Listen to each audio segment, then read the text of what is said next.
What's good, YouTube? It's your boy Jay, back with another video. And before we get into anything, first thing is first, please, if you make any type of build for this global event, aka the global event is Blackout, if you have any type of build, make sure you're running fear taxes. This is a must have, because when you shock any NPC, it shocks them all. So it works exactly just like the shock turret. It is a must-have, I guarantee you that. But anyway, let's get on to the build. So as you can see here, I got two big Alejandros running with the ninja bike as usual.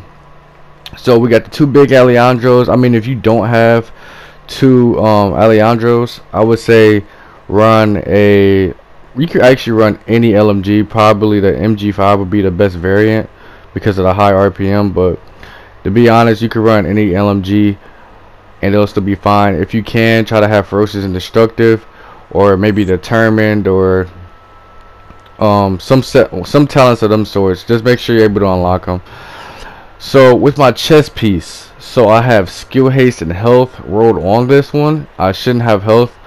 I didn't have another Lone Star chest piece, so this is why I just rolled with this one. But if you can replace this one and get enemy armor damage, that would be great. So enemy armor damage and skill haste will be the best roll for that, while having two prototype firearms mods that are damage to elites, and that's going to be for all your gear. So all your gear is going to have the purple mods on them, which as it should be for PvE, so you can get those extra damage to elites. Like as you see here, got it on the mask. For my mask though, this is another mask. I didn't have another Lone Star piece. I just got done deleting a bunch of them because I didn't think I was gonna ever use it. But this should be rolled for enemy armor damage and damage to elites, but it's not. Can't roll it. Same thing with my knee pads. I have the healing speed, but it should be replaced with support station range. And these knee pads are pretty much perfect. I have enemy armor damage and damage to elites, exactly what I need. But yeah, make sure all your prototype mods are support station range. I just ran out of cash because I was like rolling all this different stuff and I didn't have enough.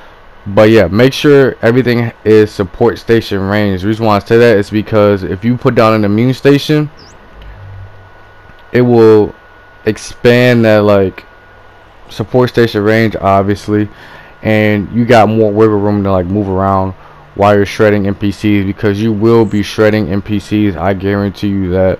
Like, it doesn't matter what you do. It doesn't matter if you go into an incursion, if you do legendaries, if you do something on challenging, if you run resistance, it doesn't matter. You will shred through them, period. Alright, as for these gloves, make sure you have LMG damage and enemy armor damage. And it doesn't matter after that what you want to roll. You can have critical hit damage, enemy armor damage, and LMG damage, and that'll be just fine. All of my base rolls, so all my firearms rolls and stamina rolls, those are all the correct rolls. You can make switches if you want to, so you can add more firearms than stamina in this case, but I kind of like it the way it is, so I'm not exactly super squishy, and I can take some damage and still put some out.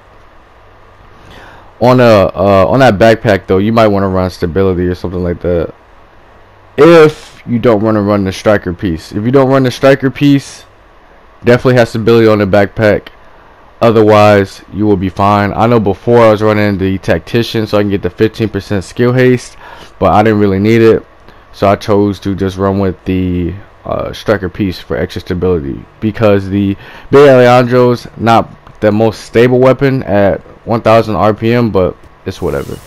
So as you can see here, you're going to see some of the gameplay. So if you see my support station range, it is ridiculous. Like, it is huge. Like, I can move all around the map, well, all around this section pretty much, and shred NPCs at will with the big Alejandro. Keep in mind, my aim is terrible, so that's why I need more stability for my gun. If you don't have the best aim, know that you do not have the best aim, and go ahead and put stability mods or any other type of ranges that you might need to do to make sure you can land these shots, because at the end of the day, if you can't land the shots, you're not doing damage.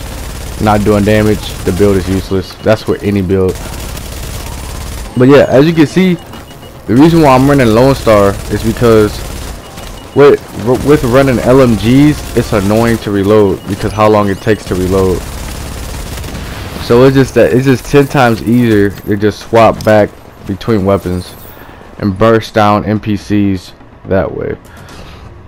Simple stuff. Simple stuff. This build could actually be used for almost anything, to be honest. I mean, you might not have it built the same exact way, but I typically find Lone Star builds to be really great for like long range, especially if you're not really a sniper type of person. I know myself, I love playing with snipers, but I am not a sniper at all. My aim is terrible. I cannot deal with that. But this right here is a testament to how strong this build is. I just ripped through all these NPCs, and I'm about to rip through 3 tank NPCs fast. Like, where do you see that at? Like, that's incredible. And I'm not even in cover, because with the big Alejandro you get that extra boost while you're in cover. But anyway, if you stay this long through the video, I'm going to show you how I spec my talents. So I have steady hands, so you'll be coming in and out of cover a lot. This gives you that extra stability, so you can rip through NPCs fast and effectively. You can either run one is none or precision. One is none. You can get for extra, you know, bullets and stuff like that, or you can run precision because you're gonna be aiming for headshots anyway, so you can get the most out of your damage. Then you should run fear tactics, just for what I said earlier about how the electricity thing works. And then you should also have tech support, because every time you get a kill with tech support, it extends the duration of all your skills, so it gives you more time on your support station or whatever skills you might be running at the time. But anyway, hope you enjoyed the video. It's your boy Jay. As always, thanks for watching.